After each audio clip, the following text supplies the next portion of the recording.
Edition of Cleveland Browns Daily. Merely Beau, the great Z. How you living, buddy? I'm doing fine. Getting ready for the fog to roll in. I got some advisories. Oh, God, So really? Are you kidding me?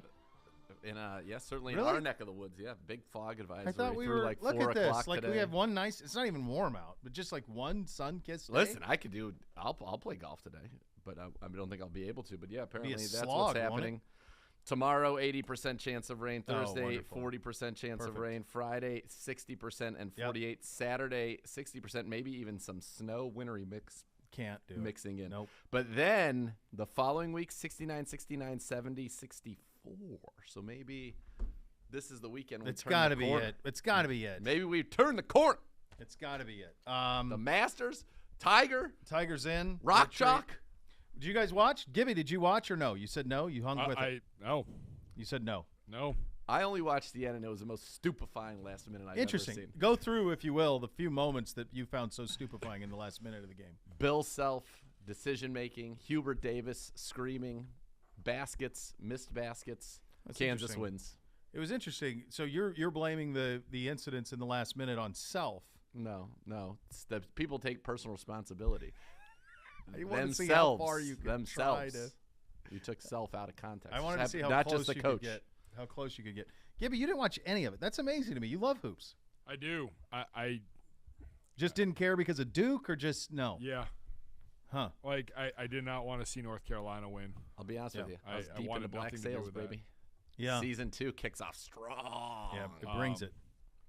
It was an incredible game. An incredible game. It had everything. It's a heck of a comeback. It's been a hell of a tournament. I mean, the tournament's been great. This is the third best sporting event that's run by the third worst people. So the only people worse than the NCAA are the IOC and FIFA. Like, that's it. Those are the two. They're 1 and 1A, and then the NCAA is C in terms of the worst humans. They run the best tournament.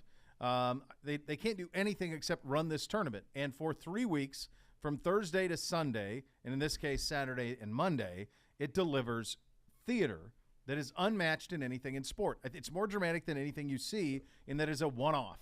It's one time. It's not the NBA where the best team wins best of 7. No. It's not even NFL where the physicality of it. There is the best teams can wear other teams down. Sure, crazy things happen in the league, crazy things happen in college football, but most times the best teams win. In this sport and in this entity, that almost rarely happens. The best team rarely wins. Oftentimes, you're in a position like you were last night, where there weren't that many people who picked Kansas to win it. They were a 1 seed, but they were probably the weakest of the 3 ones in most people's eyes, and they were playing an 8 for the national title, and it was thrilling. The Saturday stuff was thrilling. Last night was thrilling. 15-point lead for Carolina at half. Kansas rushes back. So you two I was obviously following didn't see it. along on my phone. Not good enough. I don't blame you. It was It's fine for fine. me. Like, if you're not, it's one of those things. I do think this, and it was my favorite sporting event as a kid. Same. I devoured it as a kid. I used to watch every All of it. game, all Yep. day, Thursday, Friday, Saturday, Sunday. First And so weekend. I've got my boys into it, so Yep. they're into it that way. So, like, I had a decision to make last night. Their favorite team is Ohio State, but I've made them pick second favorite teams so that if the Buckeyes are eliminated, they're still engaged. So the oldest is Kentucky, my middle boy Beamsy, Surf and Turf is Kansas, and then Bootsy is Gonzaga, North Carolina. He's vacillating. No Arizona? Come on, Bootsy. They haven't been good enough in the last decade They're to a get 1 his seed. attention. This year. But how do you watch Arizona play? You can't. You don't. Doesn't exist. That's the main reason why. If this You can't. started at 8, I probably would have flipped over at the end when it was getting close. But I was like, I'm 9:20. old. Yeah. Too late of a start. Yeah, it sucks. What But time it's did been it that way end? for 40 years. What time did it end? 11:38. So I had a choice, like, let them stay up. So I let the two Sure. older stay up, and they watched. And it was great. Thrilling. So here's what happened in the last minute, since you guys didn't watch. Now, I'm going to explain to you what happened. Kansas is up 1 Okay. with about 40 seconds to go in the game. They're up 1. Okay. Armando Bacot, who's the big kid from Carolina, played with a tough ankle. 6 double-doubles, first player ever in a tournament. Yep. I still- Passed who was it for most rebounds in an NCAA tournament? Was it David Robinson? No, but Robinson only played 2 games, so it couldn't have been him. No. I know the Either. double-double record he set. Nobody's ever done that. in every Said game. it. So he was tremendous, and he was a force the whole game. So with about 40 seconds to go, Carolina's running a play for him, and he's dribbling to the cup, and he turns his ankle and falls down to the ground. Kansas gets the ball, races out. Okay? There was only The next best big in the game was McCormick for Kansas. He's running the floor. They have a 5-on-4 situation. That's right. They have nobody on the court Dunk it. who can guard. Carolina has nobody on the court who can guard McCormick. Throw him the ball, and then either a wide open three or he's going to score. They did not. They waited. The guard for Kansas waited for Baycott to get up. Why? You tell me, brother. I don't know. Waited for him to get up. Then the officials stopped the clock and allowed for Baycott to get in, and they gave an injury timeout to Carolina. So Kansas, instead, McCormick is jumping for the ball. Like, someone, give me the ball. We'll go up 3. This thing's over with 30 seconds to go. We're up 3. One stop, and it's over. No. The guard stops. I'm screaming, what? And I don't have a vested interest. Like, I was rooting for Kansas a little bit because of my kid liked him. But that was it. I didn't care. But it was stupefying. I've never seen it. Like, no matter what age basketball you're in, there's sportsmanship, but there's also, let's go take advantage of this, and then we can have sportsmanship. Sure. Let's take advantage. I've never seen it before. So they stop. They stop. And they stop the clock. Baycott gets injured. He goes out. Carolina subs a guy in. So now Kansas has the ball up 1 with 19 seconds on the shot clock, with like 35 seconds left in the game. Now they score, so they're up 3. So they somehow overcome that, which I've never seen. Have you ever seen that, Gibby? At any point in your life, with an advantage, all the basketball you played, Z, a team not in that moment. This is for the Especially national on a run-out. title. If they're on a run-out. In a No run-out, way. stop. I've never seen it. That makes no sense to me. What was the coaching staff doing? What was the bench Screaming, throw him the ball. What are you doing? I had Coach Holtman on my morning show, the Ohio State coach, and he goes, I would have pulled the kid. Like, I would have benched him. Like, the guard. Like, I would have benched him. Get over here. Sit down. We're done. What are you doing? Yes. Go score. We're up 3. Yes. It's over. Yep. So Kansas scores are up 3. So Carolina now comes down to the other end.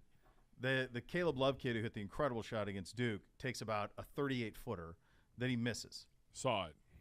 It's one of those ones you can, he's a little gutsy aggressive. kid, but it's, there's 15 seconds. Go score, cut it to 1, extend Sure. the game is probably the right shot. Sure. Or a great 3. This was not a great 3.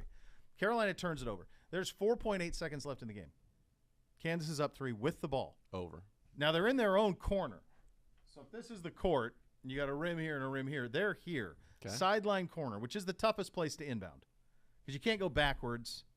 Everything's got to go this way, and you're trying to – the other thing you have to deal with is if you throw it this way, you're throwing it across the rim you're defending. Yep. So a turnover's a layup. Yep. So, but you're up 3. All you got to do is inbound it. They run an out-of-bounds play where the guard tries to catch it running up the sideline. Okay. As he catches it, No he's room out for of bounds. He catches it out See, of I bounds. told you that is on Bill Self. He catches it out Poor design. of bounds. Poor design. Son, See, I had know where you are Yep. on the court. He catches it out of bounds. They Carolina burn. ball. They're up 3 with 4.6. The entirety of the play, which should have iced the game. All you have to do is inbound it or throw it all the way down here. Yeah. And if it's a turnover, then they got to race and throw up some junk to try to throw it down here.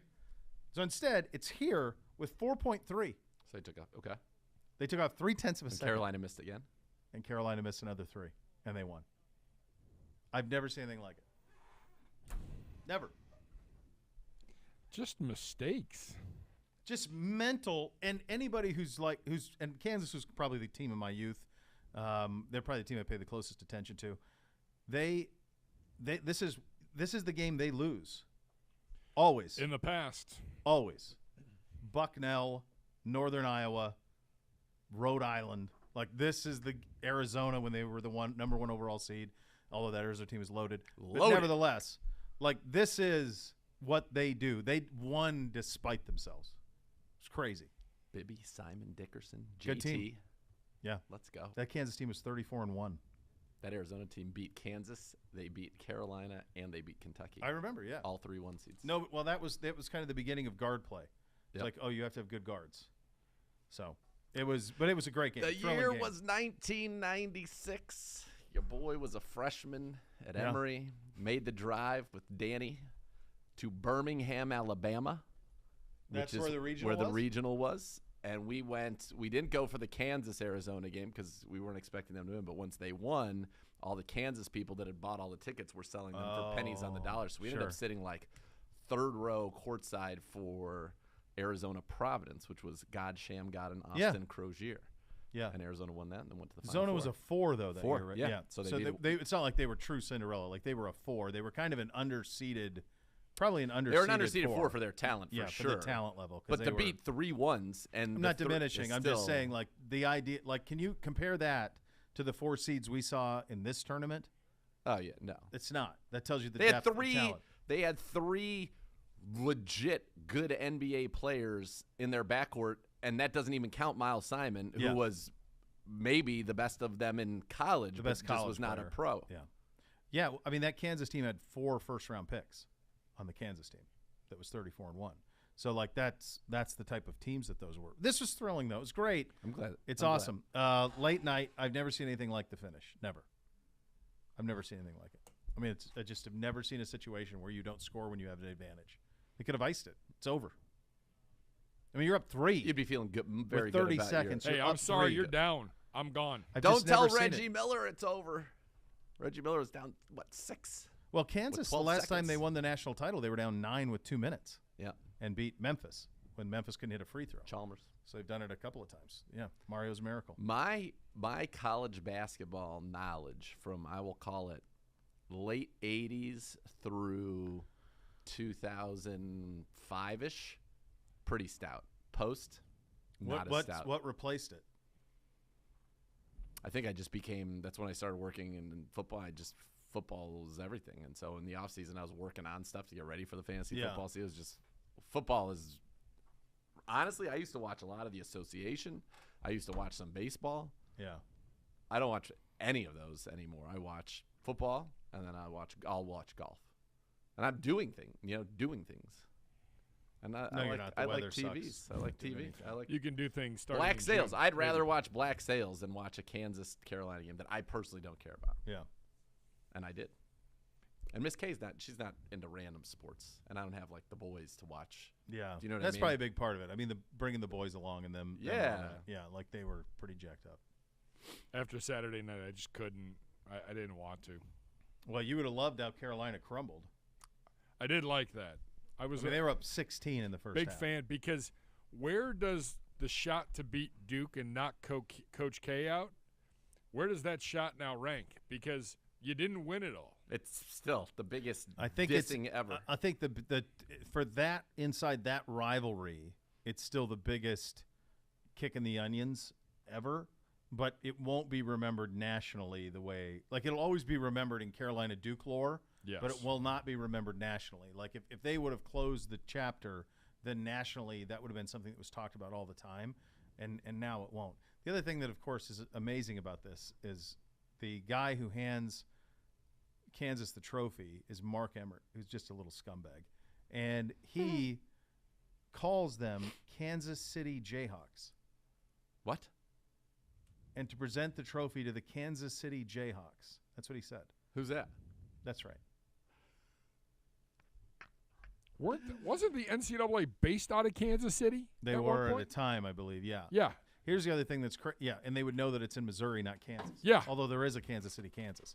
The other thing that was crazy about it is Kansas has 3 acknowledged level 1 sanctions, including lack of institutional control, that the NCAA is investigating and has been since 2018. And they just hand them a trophy. And that's college basketball. There it is. That's where you're at. We'll get into Tiger. We got Tiger to get to today. We'll get into that. That'll be fun. We have some football news. We bring back a familiar face, Chase McLaughlin, coming back as a kicker. So kicker and punter are sorted, Z. They are for now. I don't think that we're certainly at a finished product in either. I'd say if there was one that I'd feel more comfortable about, it'd be Bajorquez at punter rather than Chase. And I think Chase did a great job on his PATs, 36 of 37. But he was 15 of 21 on field goals. Great from 50 plus, 4 for 4.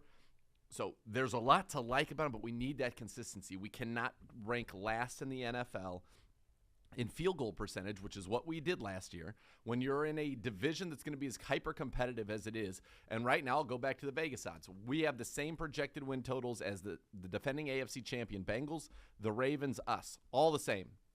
They've got Evan McPherson in Cincinnati, who seems pretty darn elite, folks. Yeah. And then Baltimore has Justin Tucker. We need to have a guy that when we go out there in big moments, we know is going to make those kicks. And I hope Chase can become that guy. I like Chase a lot. But he's going to have to be better than he was a year ago if he wants to be our kicker. Yeah, well said. We'll go around the league. We're also going to spend a little bit of time today going around the AFC North, where we are with free agency. Kelsey Conway on the Bengals side of things. I think Brooke's joining us too. Brooke Pryor joining us. Yeah, Brooke Pryor joining us on the Steelers side of things as well in terms of what those two organizations have done in free agency. We're off and running on a Tuesday edition, Cleveland Browns Daily, 850 ESPN Cleveland.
If you have Ohio Business Machines, preferred copy provider of your Cleveland Browns, have all the X's and O's for your office. Call 216-485-2000 or visit ohiobusinessmachines.com. So yesterday the Saints gave up a future 1, 2, and a 3 to move up a spot.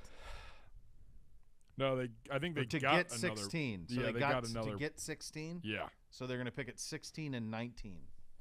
What do you think they're doing?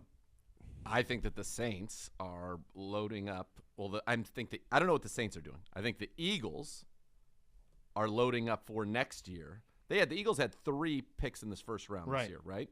So they trade 2. Now they'll have 2 in the first this year, 2 in the first next year. Yeah. I think that they are acquiring ammunition that they believe will be helpful to them to maybe go after a quarterback in a better quarterback draft next year. That's what I think the Eagles are doing. Do you think – I was trying to think, is there any quarterback who are not – like, is Kyler – who's a quarterback we're not now considering to be available that is? Like, who's the Russell Wilson now? Is that Lamar? It's Lamar or Kyler. Every day that goes by, Lamar doesn't have a contract done. It's Lamar strange. is – it's possible that could be the shocker, is that they say, all right, we were good enough with Huntley. We're going to trade him. We're not convinced right now that he's the the quarterback that's going to take us where we want to go. I've always said that. I feel like they have a difficult decision. He is an incredible quarterback. He's an incredible just kind of weapon. But I don't know that they feel long-term that is the best path to compete with the other teams in the AFC. Now, you could say I'm going to do something different, which you would be doing, obviously, with Lamar, but I have a feeling that he could be available. I mean, the Eagles, in my mind, are set up pretty darn well to do something massive, and that is a very quarterback-aggressive organization. It is. The one thing I think, though, is it does seem like it's more believable that they would be able to go after a current NFL quarterback of record. It feels like let's say it's C.J. Stroud. Like if C.J. Stroud, the Ohio State quarterback, is the dude, let's say he is, that he lives up to it, that next year he's great, everything you saw at Pro Day, everything you saw in his first season when he was a Heisman finalist, all of that is validated next year, and he's the consensus #1 guy going into next year. Is there any amount of ammo that would be enough if you had the number 1 the most pick? you can do is 3. Like there's no amount of ammo, so it's almost like you have to get the disgruntled. That's the much easier path, right? Absolutely. But if you're the Eagles right now, you could offer somebody 2 1s this year, a 1 next year, still have a 1 next year. Yeah. You could offer them, you got a 2 in 2024. You could throw that in as well. I mean, they could put together a 3-1 and a 2 and something package right now and go after a Lamar. Although I think they would be more – Jalen Hurts is – I think they'd be more inclined to go for Kyler Murray. But yeah, I would not rule that out. The Eagles are a very quarterback-aggressive team. Very quarterback-aggressive. Yeah, they've tried a lot of stuff through the years. Since Donovan. I don't know what the Saints are doing. So the Saints now have 2 first-rounders. They have 16 and 19. Right. The only thing I could think is they want to make sure they get a quarterback. So they're moving off of Winston, and they want to make sure that they have the ammunition. If they have to go up, maybe they love Malik Willis, and we have to be able to go up and get him from one of these teams that picks ahead of us, and this allows us the ammunition to go do it. It's a bold move, Cotton. I mean, Andrew Brandt. They must have a plan. Andrew Brandt believes that the Saints have a second trade already set up, assuming their guy is draft day. They clearly want a certain quarterback in the draft. They know where they think they can get him. They're not guessing. That's just my thought. Orlovsky said the Saints see themselves as a legitimate contender. I think they sit there and go, we can make some noise this year. Now, Orlovsky's saying they're using those 2 picks to bring in 2 quality pieces to go with Winston. And didn't they just add Andy Dalton? Is he there too now? Is that who they So Andy Dalton signed last week. And they just then cut Blake Bortles asked for his release today, which great. You suck anyways. Well, so does Andy at this point. I mean, he was good for a moment in Cincinnati, but he's nothing. And I don't know what Winston was. There were times last year he's mystifying to me. What's happened with him? Like it's hard for me to wrap your head around. Like it's hard to throw for 5,000 yards and 30 touchdowns. He threw the picks too, but I mean, he's got that arm talent, but he was at times dreadful last year. And times he was good. I just don't know. And without Sean Payton, what are the odds of that? Yeah, I don't know. You're adding 2 1s. To me, I would go with Brandt. That it feels to me like they like a quarterback and they're going to make sure they get him. I just I don't know how do you like better than Jameis, who went 5-2? You went 5-2 with Jameis last year. Yeah, there's a ceiling to it though. We don't know that. I mean, with Jameis, yeah. Is there? I don't know. That's the thing that I said at the combine though. Remember, guys, like people are going to talk themselves into these guys. You're going to talk yourselves into them by the time the draft happens. You're going to. So, yeah, I mean, I would tend to go with Brandt, that they think that there must be whether it's Pickett or Willis or how, I have no idea. But it feels to me like that's what they would do. I think you keep your eyes right now on keep your eye on the Eagles. They are in a position to do whatever it is that they want to do to make it's a move. It's got to be one of those two, though. Like maybe it's Lamar.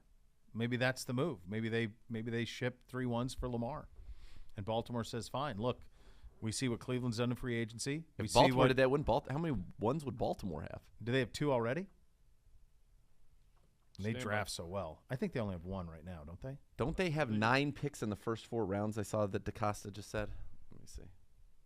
I think they only have the 1. They might only have 1.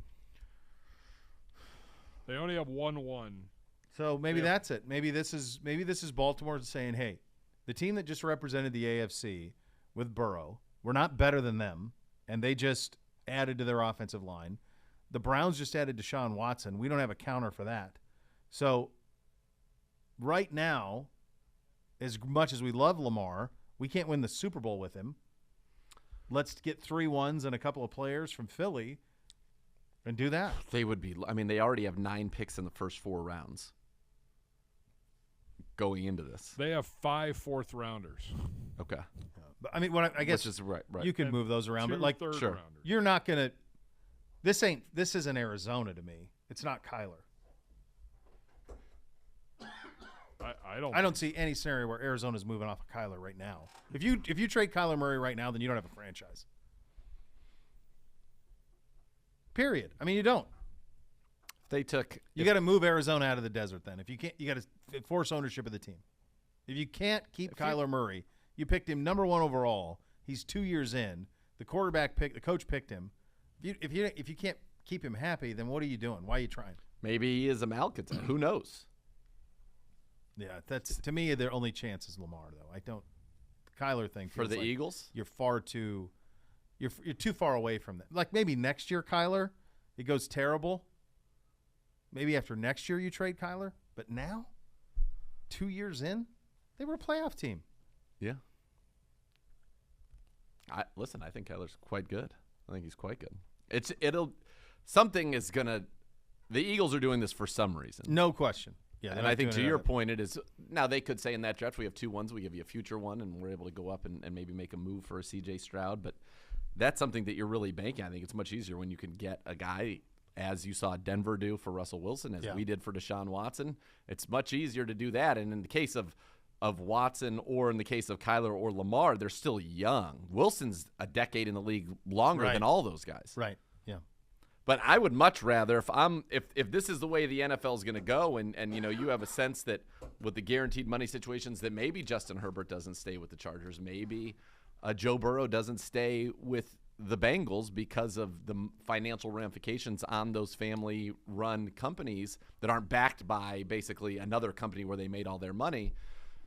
I think it presents some interesting scenarios because remember how in the NBA you would have teams that would load up and free all their cap space to make the runs at the huge free agents so they could offer supermax deals and yada, yada, yada. Oh, LeBron's going to be free agent. Let's everybody clear all their space. I wonder if you'll start seeing that in the NFL with teams accumulating assets saying, all right, if it does become the situation that Burrow's not available, Burrow won't be staying with the Bengals, that Herbert won't be staying with the Chargers or whoever, these people may be. People who don't have $230 million or $50 million. I can make that trade, being positioned to have the roster that they would want to go to and giving yourself the assets to be able to make the moves. I think we're entering in a new era, and it might not be that it could in Arizona. This is just theoretical, but it could be that it's not Cliff's fault and it's not Bidwell's fault. Kyler Murray may just decide, hey, I don't like this. I'd rather be somewhere else. Well, he's the only one with the true leverage because he has the baseball thing. Because you could just franchise him forever. Sure. So he does have that leverage to it. Well, that's the Bengals question to Kelsey Conway. She joins us coming up next as we go around the AFC North. Post-free agency, or in the middle of free agency. That's coming up next. You listen to Cleveland Browns Daily on 850 ESPN Cleveland.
Lots of bad advice out there about gambling, secret methods to picking lottery numbers to betting big when you're on a roll. The myths can lose you money and get you in a lot of trouble. So before you wager, find out what's real and what isn't at keepitfunohio.com. As we start our tour around the AFC North and free agency, we head to Cincinnati for a visit with Bengals beat reporter Kelsey Conway on the Inquirer beat. Follow her at Kelsey L. Conway on Twitter. All right, Kels, let's start here From an objective of general manager, I would think the one thing you want to do is go into the draft without being encumbered of something you have to do.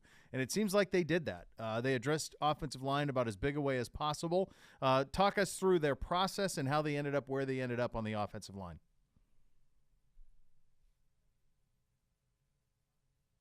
Was a quick one because, as you all know, the NFL calendar, it moves fast, and they had about 2 weeks from the end of the season to the start of free agency, and in that time they met and realized that when they were going to start the free agent process, they were really going to focus on the interior offensive line. Obviously, the offensive line as a whole, the protection issues were well documented throughout the season. Joe Burrow being sacked, 7 times in the Super Bowl, I think really put a glaring need there for the team, and they decided we're going to go after Alex Kappa, a high-targeted player in free agency who obviously protected Tom Brady in Tampa, and then Ted Karras, who also protected Tom Brady, but for a different team up in New England. Karras is going to be the center. He's played both guard and center, but then they weren't done. They still had a major hole to fill at right tackle, and obviously when the La'el Collins trade rumors started to swirl, the Bengals were an obvious destination place because of the connection to Bengals offensive line coach Frank Pollock.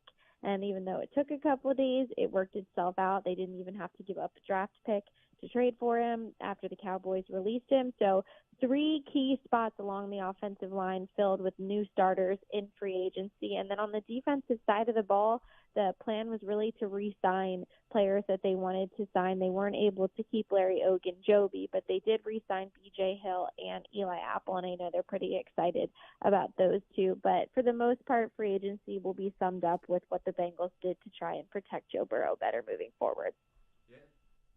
And they certainly accomplished that, I would say, very, very well.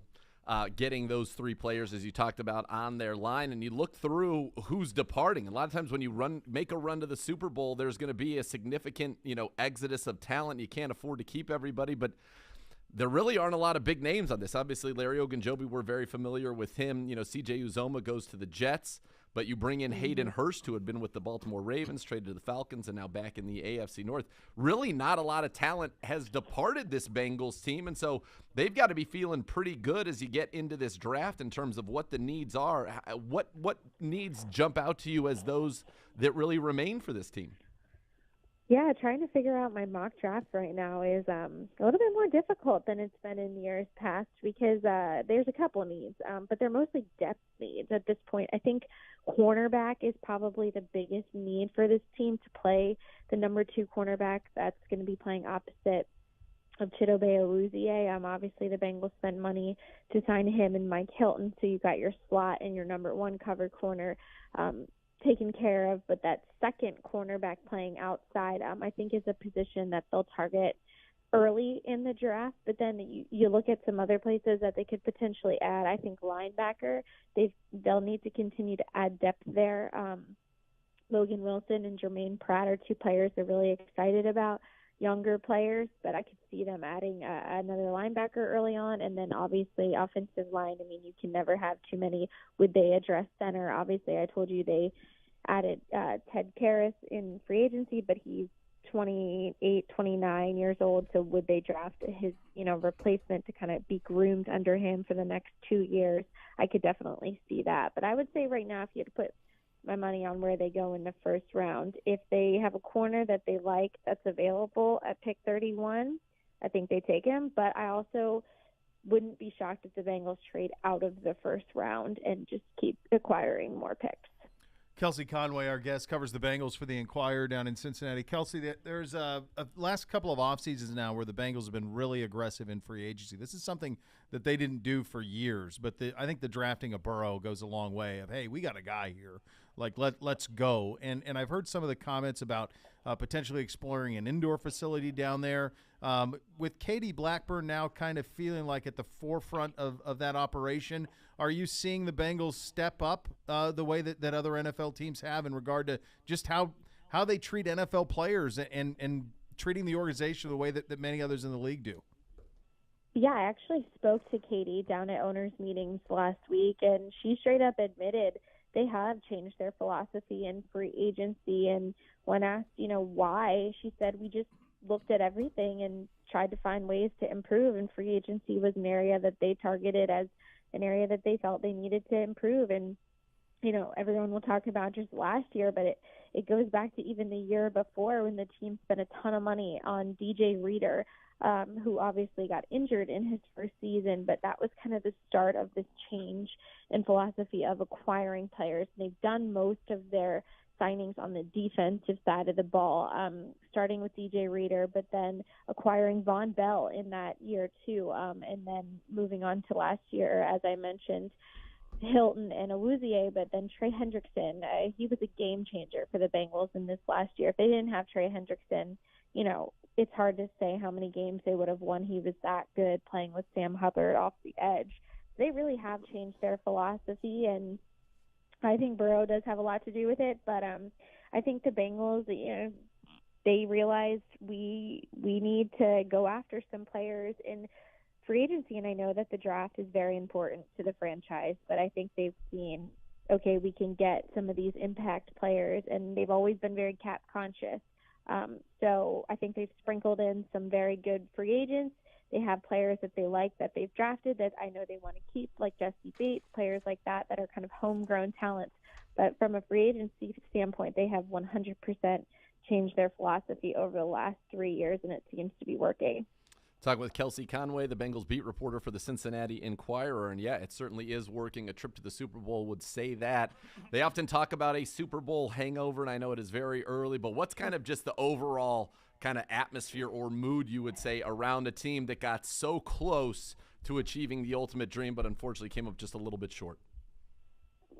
I think it's a very optimistic approach in the offseason so far, but I think Zach Taylor's done a really good job with his messaging and saying, they're going to have to start completely from scratch next year. If they think that they're just going to get to where they were last year by doing the same thing, it's not going to happen. And, as you know, it is so hard to get back to the Super Bowl year after year. That's why there's rarely the same winner year after year. But the Bengals, things just kind of really worked out. They got hot at the right time, but they started playing their best football in December. And I think that Zach Taylor knows, look, a lot of things have to fall into place for it to all work out. But you can only control what you can control. And I think this locker room is full of a bunch of really unselfish players.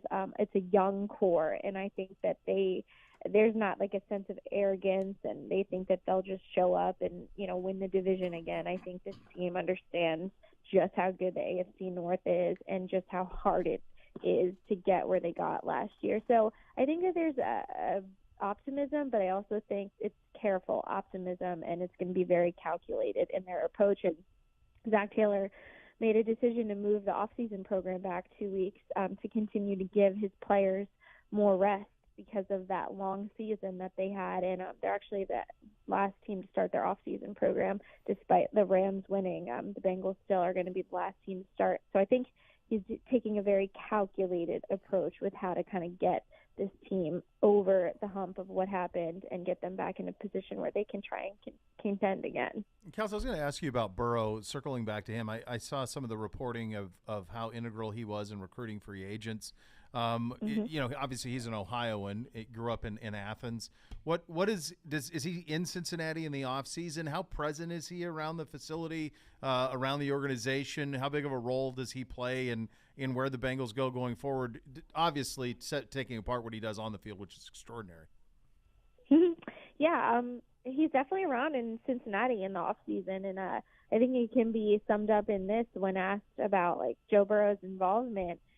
Zach Taylor said basically Burrow just texted Taylor and said, how can I help? What do you need? And the next thing you know, Joe Burrow's hosting Lyle Collins, Kappa, Karras, and Hayden Hurst over to his house on a Friday night in March just to hang out, to talk football.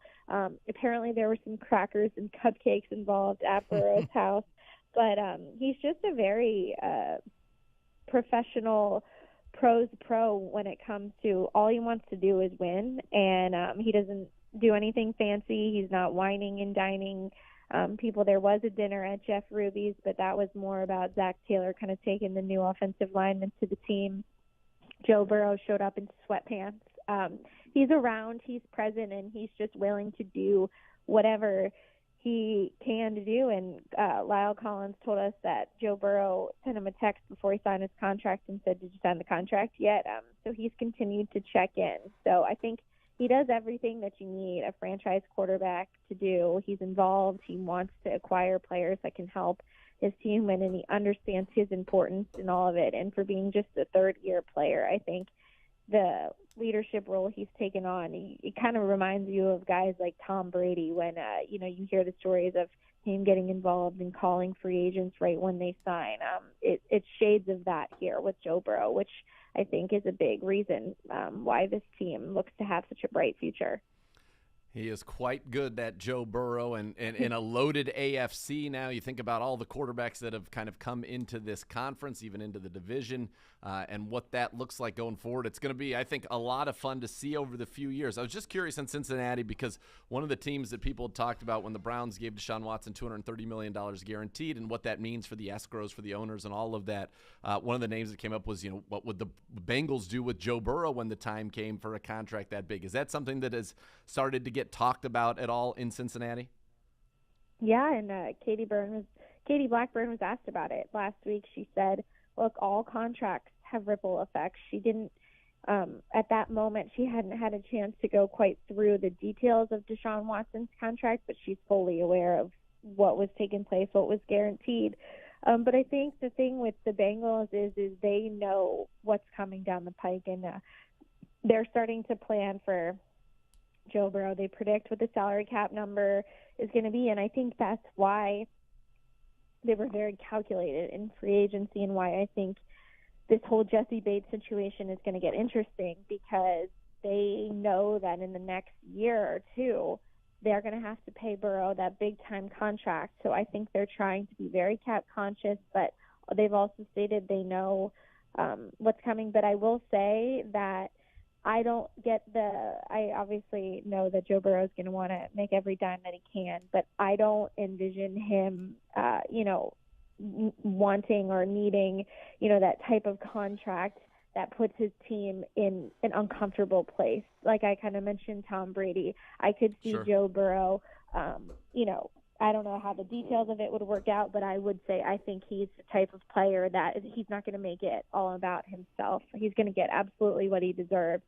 But I think they'll be able to find a sweet spot there because he loves playing in Ohio. The Bengals absolutely love him. They understand he is the franchise for the next decade of years to come. So I think that Deshaun Watson contract is definitely going to impact some of these deals coming down, but I will be very interested to see, because I know it's something the Bengals are definitely keeping at the top of mind, and it's going to affect what they do with some players that I know that they like, they just can't keep in the next couple of years. Kelsey, great stuff. Thanks for your time today. Absolutely. All right, that's Kelsey Conway, covers the Bengals for the Cincinnati Enquirer. I asked her that question about Burrow because that's a franchise quarterback. That's what you do. That's exactly what you do. And he is. What can I do to help? How can I help? He is exactly what you want. He's everything that you want out of a quarterback and a face of the franchise. He's been, takes him to the Super Bowl in his second season, and it's going to be tough to get back, not just for him, but for any team in the AFC. The Browns are loaded. The Bengals are loaded. The Ravens feel like they are loaded, although some changes could be coming there. But the Bills are loaded. The Chiefs feel like they are loaded, and they haven't gotten to the draft yet after the trade of Tyreek Hill. I mean, that entire division, the Broncos would say that. The Chargers definitely are loaded. The Raiders feel like they're loaded. Yeah. I mean, it is, and it's just a division or a conference, that is full. As we said, 13 legit teams that think they're 100% today going to the playoffs. Only 7 will. 8 teams that absolutely today think they can win the Super Bowl. Maybe none of them will.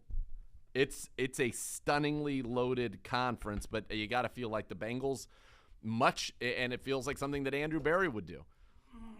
They needed to address their offensive line. Yeah. Just as Barry got Jed Wills and Jack Conklin, they go out and they get Alex Kappa, they get Ted Karras, and they get Lyle Collins. I mean, that's solved it. They've gone a long way to solving it if they have not already. And so that's what you do. And they're able to get guys that want to play there. People do want to play with Joe Burrow. That is very helpful when you're in the recruitment. And we've seen that, even here with the Browns. This is going to be a loaded division. And the notion that you are going to have battles between, and now Burrow's not yet beaten the Browns, but the battles between Deshaun Watson and Joe Burrow for a decade potentially in this division is pretty awesome from a football standpoint. It is. And there was an opportunity here, and we're doing Cleveland Browns Daily, but from the Bengals side of things, there's an opportunity here for them to, and I don't think that anybody outside of Mike Brown would have a problem with me saying this, and he probably wouldn't either if you hooked him up to a lie detector test. Right. They have an opportunity here to act like an NFL franchise.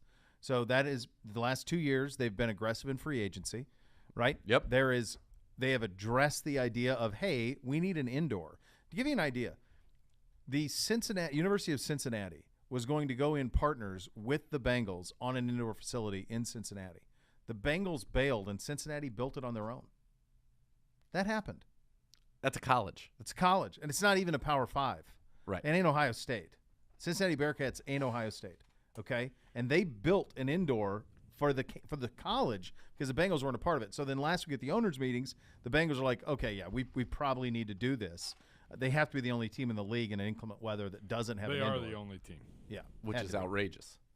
By the way, crazy. Cincinnati's athletic facilities that they've built up in the last 5 to 10 years are unbelievable. The universities. Reed Nippert, they added to the football. They added the indoor. Yeah, they've done it. But, I mean, you can't – it's interesting. The irony, of course, of it all is the Cincinnati Bengals were founded by Paul Brown. Paul Brown Stadium is located in Massillon, Ohio, where they have an indoor for the high school team. And the Cincinnati Bengals did not have an indoor. That's the reality. And they also have Paul Brown Stadium. And they also have Paul Brown Stadium. That's right.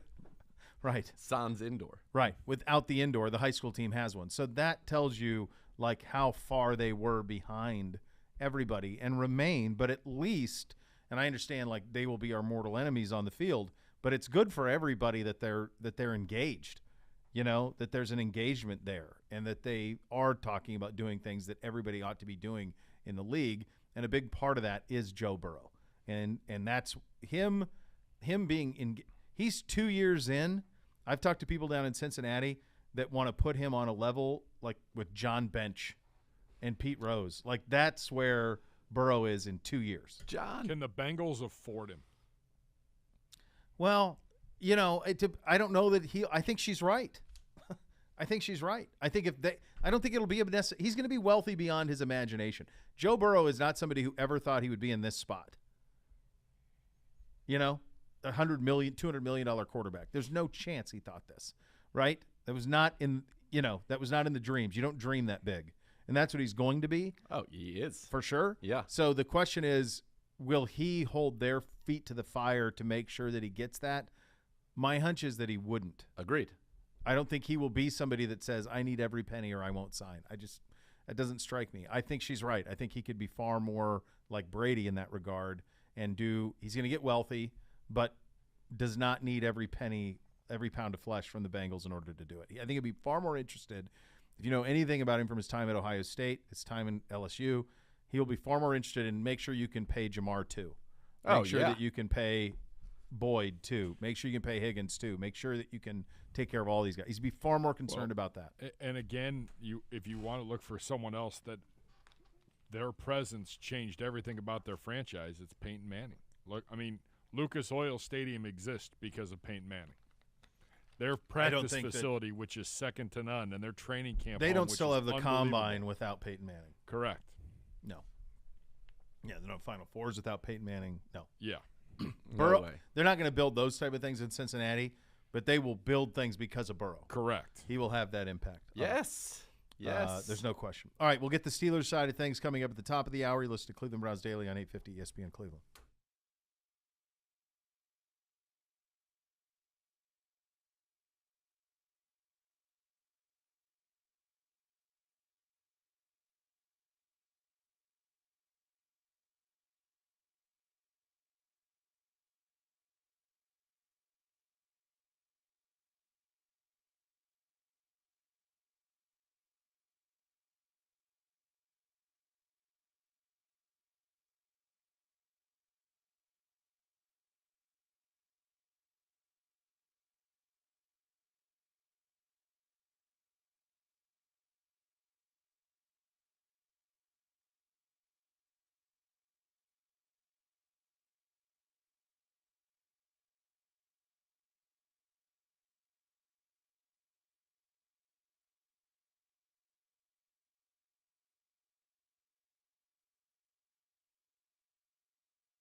Rumpke Waste Recycling, family-owned and operated. Whether you join them as a customer or employee, you'll become part of the family. Visit rumpke.com to learn more. We continue our tour around the AFC North in the middle of free agency. The big wave is done, but certainly many more names could be out there. And we head to Pittsburgh for our good friend Brooke Pryor, covers the Steelers for ESPN's NFL Nation. Brooke, let's just start with this, because this is the first time in a dang long time that the Steelers been in position where you go, now we're doing what at quarterback? And I think that leads to the question of, how do the Steelers view themselves in all of this? It's a great question, because I'm with you. The Steelers are doing what at quarterback? I don't think that we're going to know until training camp probably at this point, because, yes, have added Mitch Trubisky, Mason Rudolph is under contract, Dwayne Haskins is under contract, but Kevin Colbert was pretty clear during his offseason conversation with us that they want to have at least 4 quarterbacks going into training camp. So there is that one spot open, and I don't get the sense that it's going to be, maybe a Josh Dobbs. I think that they want 4 competitive quarterbacks going into training camp, which, that doesn't preclude them from drafting a quarterback here at the end of the month. So it's kind of crazy to be in April and not know who the Steelers' starting quarterback is going to be in September, just given the longevity and the consistency that we've seen in Pittsburgh for so long. Man, that longevity was very much tied to the identity of this Steelers team. And as you get ready to head into this 2022 season, we still have the draft to come. What is the identity? What is this team going to be built on, in your opinion? I think that it's going to go back to a very strong run game and a defensive team. I mean, this is a team that's had, or an organization rather, that's had a really strong defense for a long time, and I think that they're going to have to lean on that in this next era of Steeler football with guys like T.J. Watt and Minkah Fitzpatrick, who they want to get a big-time long-term deal done with. Those guys are going to be the anchors. You got a guy like Cam Hayward, who has been very good for a very long time. He's still in his prime. And then on the offensive side of the ball, I think that they want to run their identity through Najee Harris. It's why they used a first-round draft pick on him. They've retooled their offensive line. I'm interested to see what the additions that they went with in free agency are able to do to get that going a little bit more. But, I mean, this is not going to be a team that's identity is defined by its quarterback the way that it was for the better part of 2 decades. I think it's going to be a really tough, gritty football team, and they're kind of zagging while everybody else is zigging as far as, it feels like the AFC is loading up on all these big-name quarterbacks, and the Steelers are, feels like at this point, content to go with Najee Harris and the defense as being kind of their identity for the foreseeable future. Brooke, I guess what I'm curious about is, do they think that they can contend that way in the snake pit that is the AFC? I mean, we were talking about this a couple of weeks ago. I think there's 13 teams in the AFC that view themselves as playoff teams. We think there's 8 that view themselves as Super Bowl contenders. Do the Steelers consider themselves in that group? That's a great question. I think that the Steelers have had so much success for so long that is how they want to view themselves. But the reality of the AFC is you might need that big-name quarterback to contend. But I think the Steelers feel like, okay, all these teams have big-name quarterbacks. We're going to build a defense that can take them down and defeat them. But still, I mean, then you look at the AFC and the defensive additions that so many teams have made. I mean, Von Miller coming back to or going to Buffalo. The Steelers would like to be up there in that conversation. I just don't know how realistic that is at this point. And they've never had a losing season under Mike Tomlin, and I'm sure they want to keep that streak very much intact this year. And you mentioned the running game, you mentioned the defense, but some names will be gone off that defense, certainly one near and dear to our hearts, Joe Hayden, the veteran cornerback. And then I want to talk really quickly about the receiver room, because that was an area of depth. And now with Juju Smith-Schuster going to the Chiefs, James Washington to the Cowboys, Ray McLeod to the Niners, it's Deontay Johnson, Claypool, and then what is that something that's still a big point of emphasis, do you think, for them going maybe into the draft even? Yeah, I mean, I think it has to be. I think, they have done pretty well at drafting wide receivers recently, although Chase Claypool did have some regression this last year. There's no doubt about that, but they have to add to that room, whether that is through free agency, looking at kind of who's available in the next couple months, like you mentioned earlier, now that first wave is over. But I could see them using a 2nd or 3rd round pick on a wide receiver because they need to replenish that room. I mean, I don't know that they were envisioning losing a guy like Ray McLeod. I think they wanted to let him test free agency and then, maybe bring him back. But he obviously went somewhere else. James Washington was really never going to be coming back. Juju Smith-Schuster was a maybe. So they knew that they were going to have some work to do, but I think this might be even more than they initially envisioned.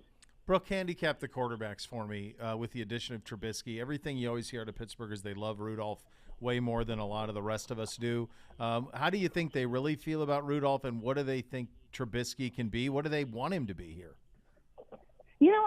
I think that they still feel good about Rudolph, but he's obviously not the guy if they were comfortable enough using some of this money that they have in free agency to bring in another quarterback, but they're not giving Mitch Trubisky starting quarterback money. So I think that they view it maybe not as an open competition. Maybe Mason Rudolph has a little bit, or Mitch Trubisky has a little bit of an edge there. But I think that they still want to give Mason the opportunity to compete. I just don't know that he's going to be the long-term answer after, but it feels like they're really kicking the tires on all of their options. So could that be draft two then? They could go first-round draft and add a rookie to this mix? Yeah, I think Really? that's a real possibility. That was a big thing that they mentioned in talking with Mike Tomlin and Kevin Colbert down at owners' meetings. They said over and over and over again, we wanted to bring in a quarterback that didn't cost us any draft capital. And that's what they did in Mitch Trubisky. So it would seem to suggest that either they use that first-round pick on a quarterback or maybe they use second round and get a guy like Desmond Ridder. But I think that really all options are on the table. And that, coming out of the combine, there was a lot of kind of Malik Willis talk with the Steelers. Yeah. And now it feels like it would be tough. The Steelers have to make a pretty aggressive move, I think, to get into position to get him based on what kind of people are talking about. Then you see some mock drafts that don't have quarterbacks going in the first round at all. So it's kind of all over the map there. But how important, and do you think this is an organization that, they haven't had to think about this for so long, that is going to be extremely aggressive in trying to get that next Ben Roethlisberger? I mean, yeah, you're right. They have to be incredibly aggressive, and it feels like they've had a couple years. They've seen how quarterbacks are aging. They have known for a long time that Ben Roethlisberger is getting older, and they needed to come up with a contingency plan. And now it's in crunch time. They have no option but to find the next Ben Roethlisberger because he's not around anymore. And so I think that that's why they are going out so aggressively and hitting the pro day circuit and taking quarterbacks out to dinner. Mike Tomlin talked about how much he loves the work and he loves evaluating these guys, and it kind of feels like now he has an opportunity to really sink his teeth into this quarterback class, and he's using every chance he's getting to go out and evaluate and meet these guys. And it's going to be interesting to see how it plays out. I want to go back to one thing real quickly, though. It feels like there is a perception with the Steelers about Mason Rudolph that maybe people outside of Pittsburgh don't quite get their head around, because this is an organization that really seems to like him and want to continue to give him opportunities. What is it that the Steelers like so much about Mason Rudolph as a quarterback? I think part of it is just that they feel like he hasn't really gotten a fair chance. They obviously liked him when they drafted him. There's been the often repeated talking point that they had a first-round grade on him. I don't know that it was maybe quite that high, but they liked him just as a pure quarterback, kind of pro-style guy. Coming out of college, he does have more mobility than Ben Roethlisberger. But when you look at the set of circumstances that he's been in throughout his career, the fact that, when he became a starter, it was right after Ben got hurt, and he didn't have a dedicated quarterback coach. Fichtner was an offensive coordinator, also kind of Ben's quarterback coach. And he didn't have anyone to work with him on a day-to-day basis in that way. The next year, they bring in Matt Canada to work with him. He gets promoted to offensive coordinator. They bring in Mike Sullivan to work with him. So they're sinking a lot of resources into developing a guy that at one point in time they thought potentially could be the successor. So they have seen something in him. I know the one start that he had last year wasn't great, but when you look at the set of circumstances again there, he had 12 hours to prepare when Ben Roethlisberger got COVID and was out for the game. So I think that they just want to give him every opportunity to show that he's the guy that they saw when they drafted him out of Oklahoma State. What's kind of just the temperature of this fan base? And I ask that because this is an organization that has been so good for so long, and Then you kind of dive and you say, all right, well, they haven't won a playoff game since the 2016 playoffs, the 2016 season. Those games played in 2017. Losses to Jacksonville, the Browns 2 years ago, and then the Chiefs this year. They don't have that quarterback. What's kind of the feeling right now? Because I have to imagine this is a pretty unfamiliar place for Steelers fans to be. I don't know that they've been there since, I don't even know when, the 90s? Or 80s? The 80s? I'm looking for the biggest drought. It was the 80s. Yeah, Bobby 84 Brister, to 89. man. It's been a long time. Yeah. Right. I mean, I think there's definitely some anxiousness when you look at the future because, yeah, it is pretty unsettled. But I think maybe there's cautious optimism because, yes, they don't have a settled quarterback right now, but they have other pieces. They're not, they're not the Jaguars. They're not, they're not the Falcons. They're still, I think, a tier of football team that maybe they're not Super Bowl contenders.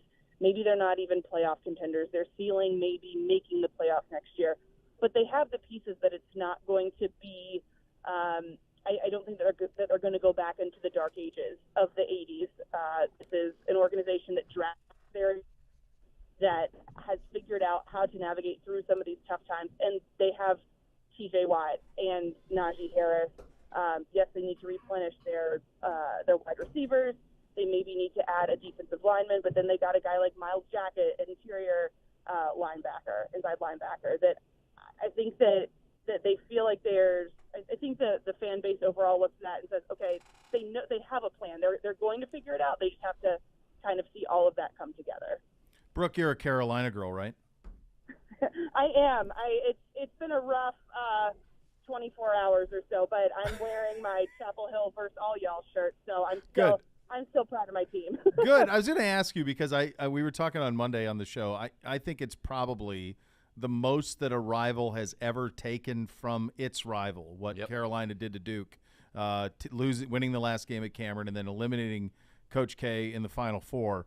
Would you rather have done that and lost the national title game by 3 or the opposite and won the national title? No, I would take the way things turned out 100 times out of 100 times because that's a bragging point that I will have forever. And I've been out in San Diego at a bachelorette party with my college roommate all weekend, so it could not have turned out better. It was very stressful watching on Saturday night, but things turned out okay there. And obviously we're disappointed that UNC didn't win last night, but I will take that run any day over another title. I thought you might. I think that's the correct answer on that one as well. Thanks for your time, Brooke. As always, great talking to you. Absolutely. Thanks, guys. All right, that's Brooke Pryor, covers the Steelers for ESPN's NFL Nation. It's interesting you asked that question. That's the one I was headed to with the fans because it's the idea of how do you explain, and no one here's feeling sorry for them, but how do you explain to somebody? It's kind of like being a Packers fan. Like you're always relevant. You've been relevant for much of your life. All right, so I just went and looked through this. Since 1972, their longest playoff appearance drought was 1985, 86, 87, 88. They missed the playoffs 4 consecutive seasons. Yeah, that's Mark Malone into Bubby Brister probably. That's the longest since 1972. Yeah. They've been in the playoffs basically every year. They're currently on a streak of 2017, 18, 19, 20, 21, 5 years without winning a playoff game, which is one of their longest streaks of that period as well. It's just a remarkable amount of consistency. They went from 89 to 94, so they won 189, so 98, 91, 92, 93. That's only 4 years, I'm sorry. They're in the longest playoff win drought, I believe, from 72, but they've been in the playoffs each of the last 2 seasons. Yeah. But the longest drought they had of missing the playoffs was 4 years, and that was back in the 80s. I mean, they are entering very unfamiliar territory. Now, history would say they have figured out a way to do it. Sorted it out. Every single time. From Neil O'Donnell to Cordell Stewart, Tommy Maddox to Roethlisberger. Like, they've found a way. This has not been the Green Bay where you've been granted 2 of the 10 best quarterbacks in NFL history. That's not what's happened here. They have pieceworked it together over the last 40 years. It's not all Bradshaw and Roethlisberger. No. And they've done it, and it's now they're kind of headed for unfamiliar. The big thing is you probably do have to go back to the 80s because at that point you're talking about Warren Moon in Houston. You're talking about Boomer and Bernie. And that is where they are now. And Elway and Marino. But I'm just saying in the division. In the division, yeah. In the division, this is the first time where they are so distantly fourth in the division at quarterback. So distantly. Because we were lost at times when they were lost. It Maddox, was great, man. Cordell. They would come in The Bengals in the were late terrible. 80s. They were the AFC Central punching bag. Yeah, for that little tiny stretch that you Yes. remember when they were, but then they came out of it and they were right. 94, they're in a Super Bowl, or 95, they're in a Super Bowl, lose to the Cowboys in that Super Bowl. But then they stayed with it with Noel to Cowher to Tomlin. Here's a crazy thing. For being a defensive-oriented team, and I think you always thought about Ben, and then you thought of just in the Blitzburg Steelers, the great defense. Gibbe, how many points per game do you think the Steelers have given up in their last 3 playoff appearances? Points per game. In their last 3 playoff appearances, total points given up. Well, they got We housed slaughtered. them. Do points or points per game. You do points per game, so you don't have to multiply by 3. Wait, am I doing total points or Points per game. Points per game.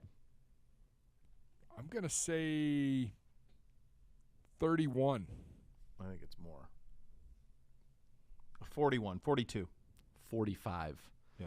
45 to the Jags and 17, 48 to us, and 20 and 42 to the Chiefs this year. I forgot about the Jags. That shootout. That Blake beatdown. Bortles. It wasn't a beat. It was 45-42. Well, but it was a beatdown. The Steelers came back Yep. late third quarter, early fourth, but otherwise Jacksonville had control of that game. Yeah. Wild. Wild. Wild. We'll have a little fun on the golf course. It's Masters Week. We'll do that coming up next. You listen to Cleveland Browns Daily on 850 ESPN Cleveland.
me ask you a question. Are your business operations suffering from internal communication breakdowns? They don't have to. No, they don't. Beau here from my friends at EOX Vantage. They're data scientists, also business operations experts. Your EOX Vantage team helps you build a streamlined communication system. It brings together your email, chat, intranet, announcements, CRM into one clear flow. Your people, including those who work remotely, gain a centralized hub that encourages collaboration. No more disconnected communication methods that leave team members out of the loop or not on the same page. Real, everyday business problems solved with EOX Vantage. See how other business owners are getting everything and everyone on the same page by visiting EOXVantage.com. Tiger Woods this morning, 11 o'clock at Augusta National, with a press conference where he said this. Well, as of right now, I feel like I am going to play. As of right now, I'm going to play 9 more holes tomorrow. My recovery has been good.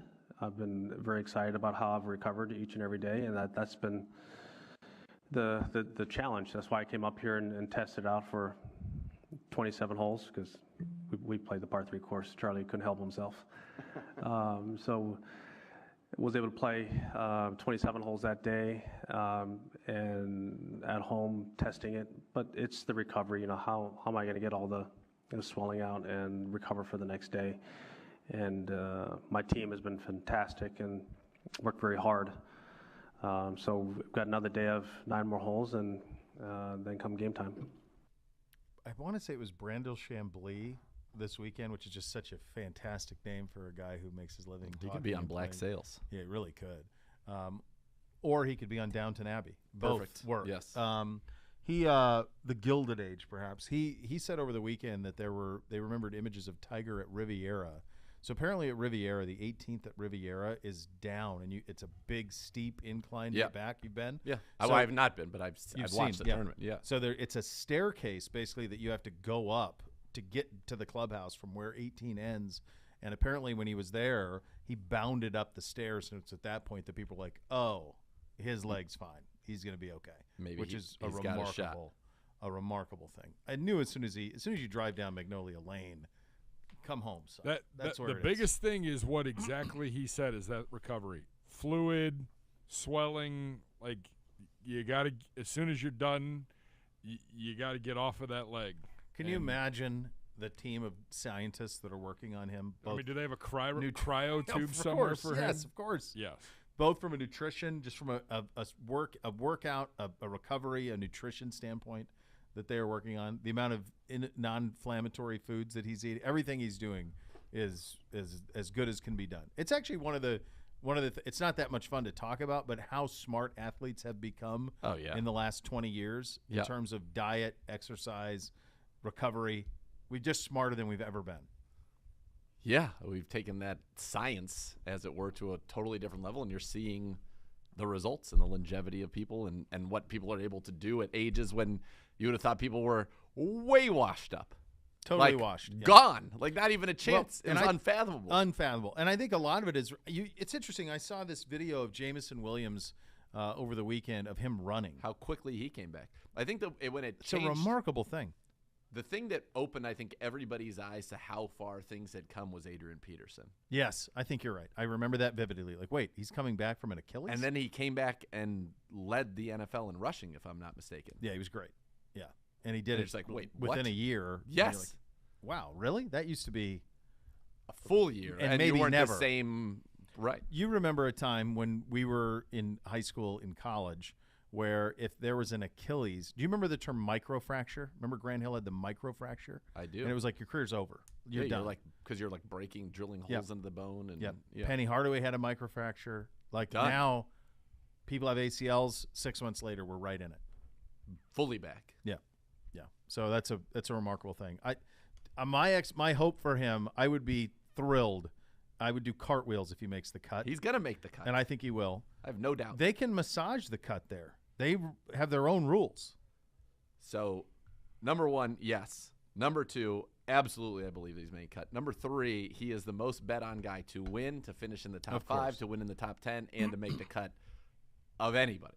Yeah. So there's a lot on the line. If he has a huge week, the books are going to be sad. If he has a bad week, The books are going to be quite happy. I think the books will be happy. I don't think he's going to have a bad week, but I think he's it gonna would win be it crazy for him to win. The precedent, you think of the recent Masters winners, you're almost always in the top 30 in the world. You're almost always playing well going into Augusta within the, that year. Sure. It's so rare. I mean, but yet he's the one guy who has he's so many things he's done are without precedent. Yeah, and he's birdied 5 of his last 6 if the at driver's Augusta, working, so there it is. And the putter. It's the putter is what it's got to be. The putter comes down to the putter. Yes, he's got a putt, and I believe that hopefully that's the one thing he should be able to be working on all day. He should be completely in tune with the flat stick. Watching yesterday, I remember I said when he's working on the bunkers, I'm like, he's playing. Like you don't go in there unless you're going to go. Yeah, you're not trying to figure out what the sand's like. You're not worried about any of that. So my buddy is there today. He's there. He's following Tiger. He's in the gallery. And that's what I want to say. Did you see the crowd yesterday? Yeah. What am I hard of seeing? No, you're not. That could have been Sunday. It could have been a Sunday. Here's the crazy thing about him. That's every time he tees it up at every tournament. That's the gallery for 25 years. He is the one athlete who has completely transcended the sport, and quite frankly, he is the sport. If he's not playing, he's Daenerys Targaryen. Yeah. He's not trying to be a spoke in the wheel. He broke the wheel. He's the wheel. He is the wheel. He's the entire wheel. Which is crazy. There's never been anything like that. You've had great players, and Michael Jordan is obviously the greatest, in LeBron and Montana, Brady, but there's nothing like Tiger Woods playing in a golf tournament, the impact on the attendance, the impact on the ratings, the impact on the gallery, all of it. Purse over the last 20 years for those who play. He is one, and if you added up the impact of golfers 2 through 100 combined, it does not equal him. No. It's Tiger, and that's it. It might as well be the Tiger Tour. It is. I think you damn near put I don't know if I don't think I'm overstating, but let's say you put like a match play opposite the Masters. Now, that probably wouldn't beat the Masters, but if he was involved in the match play in his prime, this is what that tour was trying to do in Europe, the Dubai tour that Mickelson got all the trouble about. Yep. They're trying to say, all right, you can have whatever you want. We're going to take the 10 best, but the one guy they had to have would have been him. Yep. He was the one guy that had to be a part of it for it to be a success and for them to keep all of the money. That was the only chance. Without him, there isn't. There absolutely isn't. My buddies, literally, they're 3 deep around the practice green watching. Jeez. Have they seen him play at all today? Or Yeah, so what are our reports? My buddy Travis, Tiger walked out as we were standing on the practice green, walked over to the first tee and striped one right down the middle, and the place lost its mind. Of course. Of course. And he has the same way I feel about him as the way my kids feel about him. I mean, I remember when he won Augusta, and they were like, Dad, we got to go play. It was a decent day, but it was wet, kind of like how these days have been. It was wet. I pulled out the net, and they were hitting balls nonstop. Let's go. Was a Tiger, so they were good to go. Yes. All right, let's do this. The Hideki Matsuyama.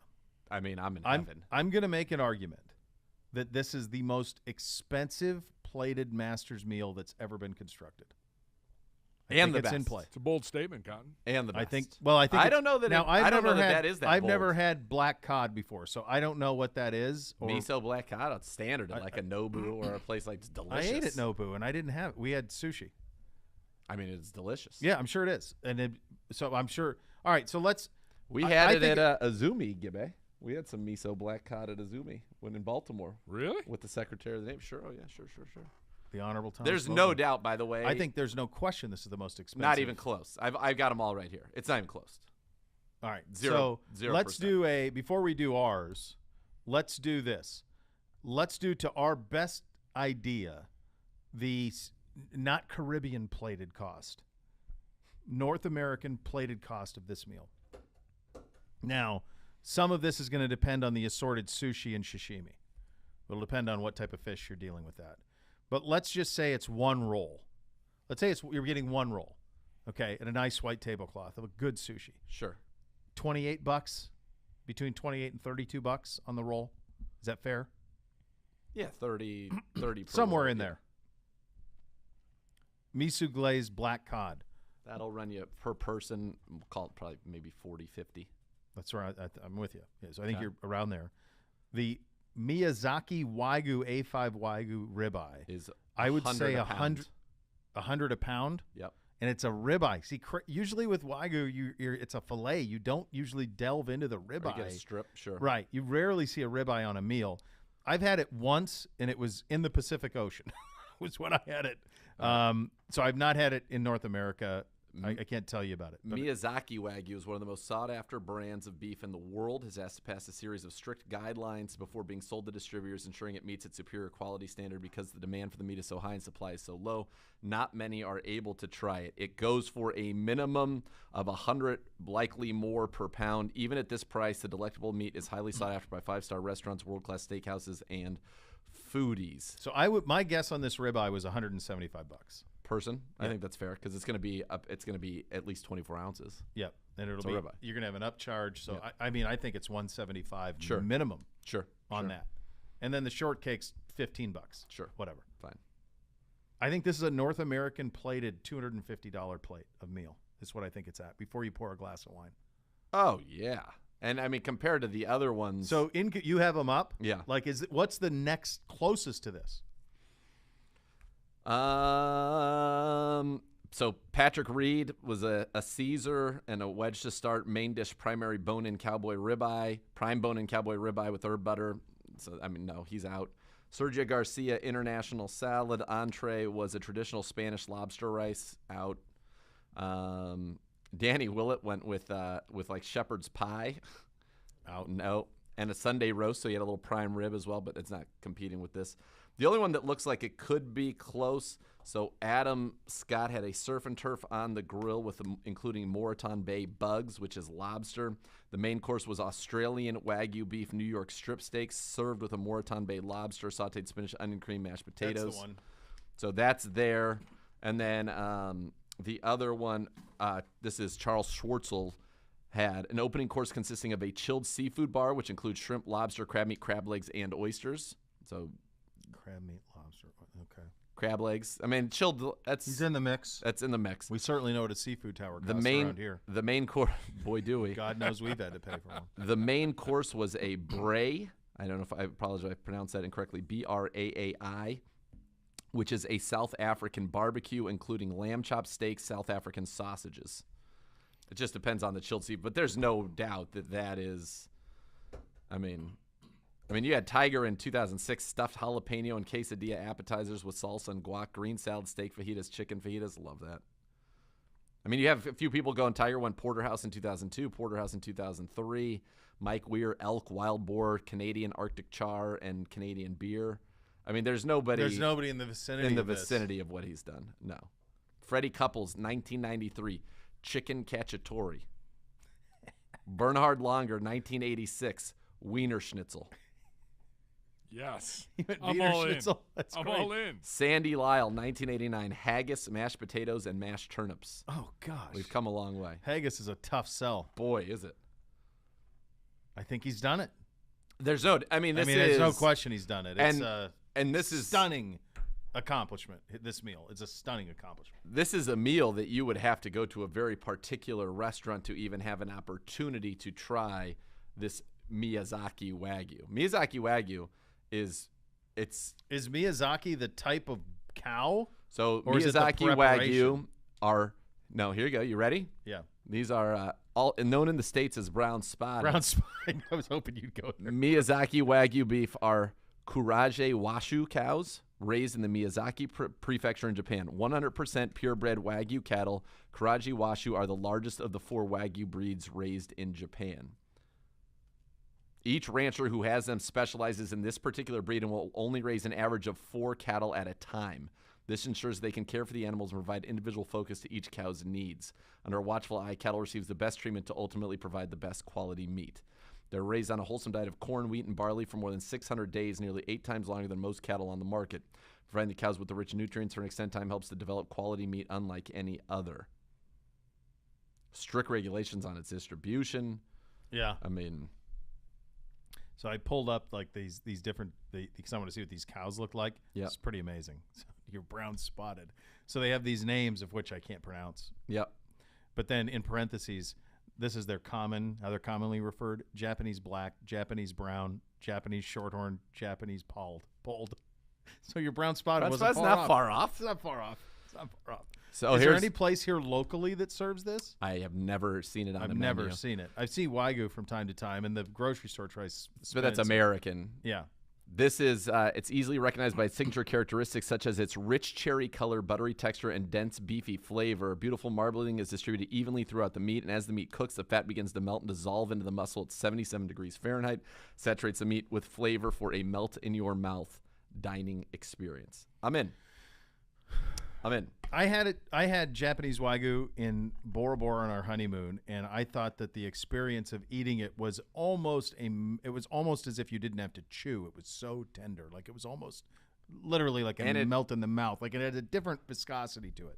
And it has like a little bit of almost, not a sweetness to it, but it's meat almost with cream because that fat is in it. It's a weird, I don't know how to describe, but it is unlike eating a regular steak, and it's a real treat. But I don't know that I necessarily think that for the price it's significantly better than, say, a Colorado ribeye that you would. Yeah, I don't know that it's just different. I don't know that it's.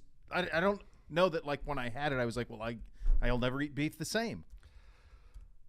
It was very unique, but I don't know that it was so much extraordinary that it was worth. I've had a couple that have been really, really good, and then some where I'm like, yeah. Hard to Jade, by the way, says that Moreton Bay bugs are an elite crustacean. She'd know. She would know. She's the authority. All right, when we come back, let's put together our Masters menu. We'll do ours. Our own? Our own. Oh, baby. We'll do that coming up next. Cleveland Browns Daily, 850 ESPN Cleveland.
Welcome back into Cleveland. Sometimes you don't know.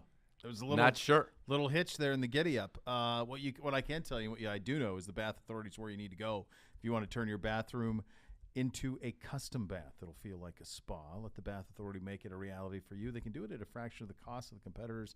And guys, they can do it for you in about a day. In and out in about a day. The Bath Authority, Cleveland's premier bath and shower remodeler, expert factory-trained installers. It's where affordability meets quality. It's the largest selection of bath projects. They're all made in the United States. Change your bathroom from outdated to outstanding. Acrylic tubs that insulate and keep the heat in. Tub-to-shower conversions as well. Superior products with expert installers. I encourage you to give them a call at 216-220-8399 or go to thebathauthority.com. You call now, you get $500 off. Again, at 216-220-8399. Tell them Beau sent you on that. Yes. All right, Masters meals, Masters Champions meals. Should we do this? So you get what's customary at the Masters is you get an app, you get two mains. I think you can do whatever you want, but it seems kind of like two mains and then a dessert. So you could do salads too if you want. So should we do like a pre-main course for everybody, or should we do the full menu for each one of us? I have a full menu already. No, I have out. it too. I'm just saying, like, should we present the entire menu, or each go around on the app, and then each go around on the main, each go around on the dessert? What like process? That. I'm fine with that. The first process. Yeah. Okay. Let's start with the your first course, Gibbe. Well, number one, mine will be the most expensive because I will have the most layers and levels of this. Layers and levels. Someone else is picking up this tab. We're gonna party. Or let it go. Yeah, we're gonna let it go. What's coming out first as you sit down at the clubhouse at Augusta? Before we get to the soups and salads, it's a nice little buffet of mozzarella sticks and chicken wings. Chicken wings with the trolley sauce from my good friends at the Trolley House. Bring them in. Bring in the trolley sauce, the homemade sauce. Let it I go. gotta do this. A homemade good sauce and mozzarella trolley. stick with a good marinara. And you're in. Come on, we're lighting it up here. You're living. Hey, Listen, You're living. I mean, I would have done pizza rolls. I like if you're going to sushi, go that route, I would have gone pizza rolls. I mean, I think that's the pizza rolls are where it's at. Just to see it on the menu and the Masters logo up top. That would be beautiful. That's why I'm doing it. Yeah, and you'll never have to pay for a chicken wing at Trolley House again. After never. That. No, you shouldn't. Appropriate. Quite frankly, after that, Appropriate. just after the statement that was made. Yeah. All right. I am going to start with a duo of tacos. On a street taco, like a nice little corn tortilla. We're going to start with Tacos Al Pastor and also two ways. Tacos Al Pastor, two ways, the traditional off the spit with the pork, the habanero pineapple salsa, but also I once had at a resort in Mexico, actually at the Four Seasons at Punta de Mita, they had lobster Al Pastor tacos. So I am going to have a duo for you. Can have the pork Al Pastor or the lobster Al Pastor tacos. That's how we're starting. I don't think people have any idea your appetite or what you're. I know we've talked about it, but what you're able to consume. We should live stream that on like the road. One day, just what the man. Taco Nation knows. He knows the idea that you hit him right with the tacos right away. That is the type of appetite you have. Like it's just a remarkable. What you can I didn't believe it till I saw it with my own eyes. I want to remind people that I was at a New Year's party with the great Zago where the appetizer was a 1-pound strip steak and then the main course was a 2-pound ribeye. And Uncle Normie almost died. Yeah, true story. Jeez. It's a lot of meat, man. I would go. I like starting. In this type of situation, I would start with a salad of some sort. And I kind of the way I lined this out was. This felt like the right type of salad to start with. So I would go salad, and I would go sushi. That's my favorite thing to do at a nice restaurant. So I would go with a beet salad. I enjoy a beet salad. And I would go with a soy paper lobster roll as your sushi of choice. So I would go with the beet salad, the lobster roll to start. And so we're on to the mains. Well, I'm going to have a salad as well, though, because I'm going to break it up. I'm going to have my apps with some tequilas. This is and your then first. we're gonna have so a salad. add your salad in. Okay, so then here, after that, tacos. Yeah, because add the salad because I put the salad and the lobster roll together. The salad's gonna cleanse my palate. The mozzarella sticks and the wings are as you kind of mingle As before you you're asked to be All right, seated. so for let's the go meat. to salad. Do your salads now. Okay. Yeah. Do I your like a salads nice now. tableside Caesar. Well, you love a table. I'm gonna have a tableside Caesar, but a southwestern Caesar with a spicy Caesar dressing and jalapeno cornbread croutons. Where have you had thinking. that? I'm not. That's Some very place in intriguing. Mexico. That's very intriguing. We're What is a never gonna get through Southwestern this. Caesar? We'll get through it. What is a Southwestern Caesar dressing? Is it a? It's got a little bit more of it's got a little heat in it. Sure. And the croutons can have I don't want it to have cream, but sometimes I think they maybe mix like maybe a little adobo chili, from the Okay. Chipotle, Yep. just a little I bit like of that it. into the sauce. That guy's getting a steak in that hat. Yep. All right, Maine's, Gibby. We're to Maine's. So it's a barbecue theme. I like it. The main one, a barbecue boneless leg of lamb with a little Moroccan spice. I've got a pulled pork mac and cheese and a brisket baked beans to go alongside those. Burnt end brisket. I like it. I like where your head's at. Z, your Maine? So I started off in this journey of Little Southwestern, and then we're going to transition to our subtle transition into the flavors of Asia, and we're going to have a mop smoked prime rib in a hoisin mop that's going to give a little sweetness and heat to it, and we're going to have that served with tempura king crab legs in a habanero curry sauce. And have you ever had a king crab tempura leg, like where it's the leg and it's just in tempura in a little curry, a yellow curry, but this will be a yellow curry with a little. But I feel like that would be a big win. There's a place in Atlanta that used to have that. It's one of my favorite things I've ever watering. had. Yeah, and the mop is going to be great. So it's going to be kind of like a. It's kind of got that hoisin-y. It's a little Asian, a little sticky on the outside of the prime rib, and then we'll smoke that up. And oh my God, it's gonna be a flavor explosion. It's going to be unbelievable. So Yep. you're the king of all meats is the prime rib to you. For me, it would be So I will go a Montana grass-fed ribeye, finished with grain. So you get a little marbling at the end. The last 30 Lovely. days or so, we'll get that going. So we will do that, a bone-in ribeye, and then we'll also do with this. We're also going to do the Alaskan wild crab legs. I will have them out of the shell. I don't want people having to deal with the cracking of shells. Yeah. They will be out of the shell. We will go the big legs only. I don't want people messing around with where it gets skinny. We're going to do the thigh legs. That's where we're at, and we're going to go that as the dual surf and turf, as it were. Your dessert, Gibbe. Actually, this is pretty simple. A nice crumb cherry pie with homemade vanilla bean ice cream. That's a delicious dessert that doesn't get enough love. I wish it was available more. My grandma used to make it. Love it. Love that shit. Place in Vermilion, Papa Joe's. Look at Senior Swag. He would be enjoying his time. He should be at involved this meal. in this conversation right now. By the way, there is a keg of either PBR or Labatt Light in the corner. I'm throwing Yellow Jackets. So I'm starting with high-end tequila. Yep.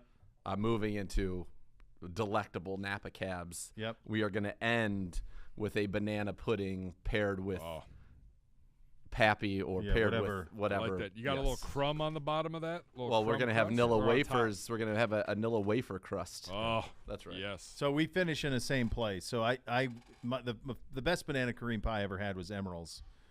In New Orleans is my favorite banana cream pie. That would be my dessert as well. You could talk me into Proper a coconut pig cream in Lakewood for my banana pudding. For my Like grandfather who loved coconut I'm really cream excited pie. to have this You just menu. dropped 3 restaurants around here. No bills for Gibby for a while on all 3 of those. What's the When he banana walks cream in. pie place there, Gibby? The banana pudding.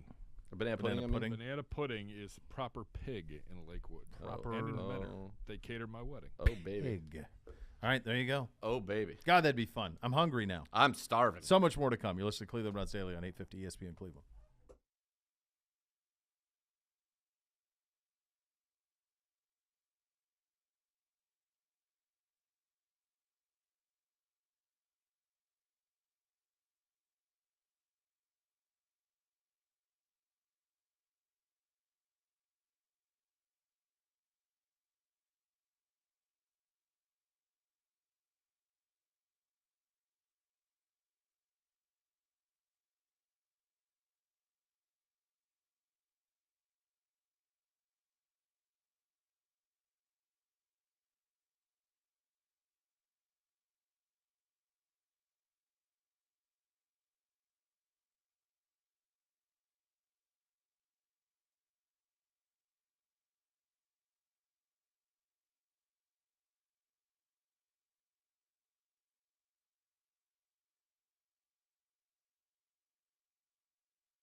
Fun program. We're back tomorrow. Thanks for everybody for listening. The next level's coming up next. Cleveland Browns Daily. That's ESPN another Cleveland. demerit. That's 2. Let's go. 2 today. See you tomorrow.